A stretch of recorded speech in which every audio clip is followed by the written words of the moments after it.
All right, back here with former Marlins president David Samson. Helped the club win a World Series in 2003. Your reaction to Game 1 is what?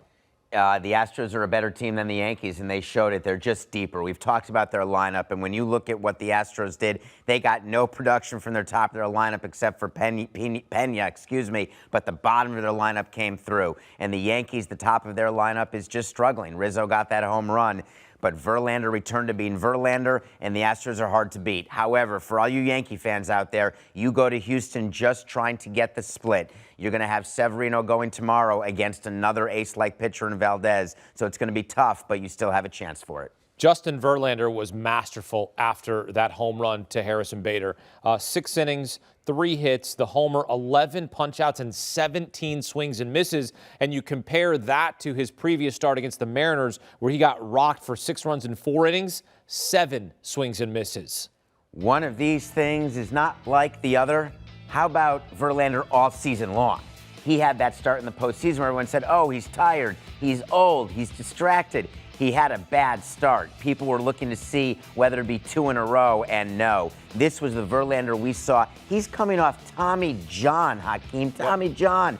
And what he's done this season is incredible. The Yankees had no answers. When you've got 17 swing and misses, and they weren't even close. They just couldn't pick up his pitches at all. They were guessing wrong. And Verlander, it's exactly how the Astros scripted it. You go Verlander, then you get to the back of their bullpen through Montero and Presley, and that is a winning combination for the Astros. Yeah, 39 years old, the ageless wonder, Justin Verlander.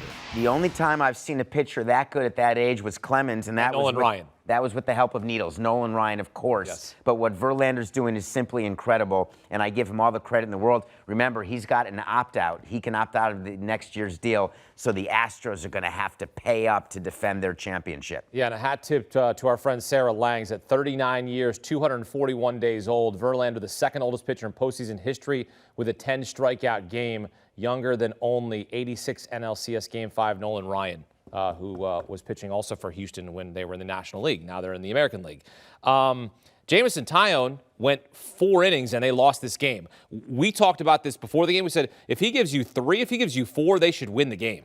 So right now the Yankees should be a little despondent, and here's why. Yes, they ran into Verlander. I agree, and I understand. But they also had Taillon pitching, who's their number 4 starter, who had no business matching up against Verlander, and he's through 4 innings in a 1-1 game. You need your offense to pick up. When you've got a bottom-of-the-rotation guy pitching like he was pitching, you want your offense to pick up. And the only thing they got was the home run from Bader. They were not able to get any other runs across the plate, and then you end up losing the game. And so what the Yankees are doing right now is they're getting back to their hotel. They're going to get a lot of sleep because they're tired from coming in. That's no excuse, but they got in late last night. So second night in the city, which is their second night in Houston, you're going to bed early. They're back at it tomorrow. The entire Yankees lineup outside of Bader and Rizzo's homer, really disappointing. One guy I want to point out is Matt Carpenter. Look, this is a wily veteran on a 1-year deal. He was going to go into retirement. They call him up, has a great regular season, gets injured, comes back. But he went 0 for 4 with 4 strikes. That's your DH. You need some production from that guy. Well, when you've got a payroll above 200, yep, which I never had, I mean, I guess if you add up 4 years, then we're in the $200 million range. But for $200 million, you'd like a DH who isn't Matt Carpenter. But that said, that's not what's killing the Yankees. You're going to need production at the top of the lineup, as we talked about. Aaron Judge, MVP, historic season. He has not had a good postseason, and we're not early in the postseason anymore. They're 3 games away from being eliminated in the League Championship Series, and that will not be a successful season for the Yankees. He has got to get hot.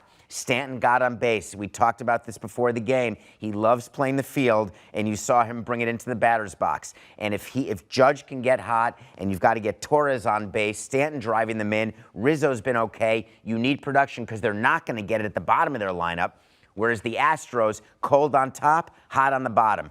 Hot on the top, cold on the bottom. They've got length. The Yankees do not. If they don't get hot on top, they're going to be home in a matter of days. Well, they were playing it their 5th game in 6 days, so maybe they just got tired. Cry me a river. Right. Hey, that's baseball. That's what this is. And maybe, perhaps, they will get a split on Thursday when Luis Severino takes the bump against Framber Valdez. They need a win in the worst way. You do not want to be going home down 0-2 to the Astros. because if you remember, the Astros were 5-2 against the Yankees in the regular season, including one of those wins was a no-hitter where at Yankee Stadium. So you need to get something going, certainly on Thursday with Luis Severino as the Yankees look for a split. Do you want a sports network that delivers everything that matters about the game? The highlights, the picks, the instant analysis, no yelling, no fake debates, no politics. Hit the subscribe button and never miss a moment.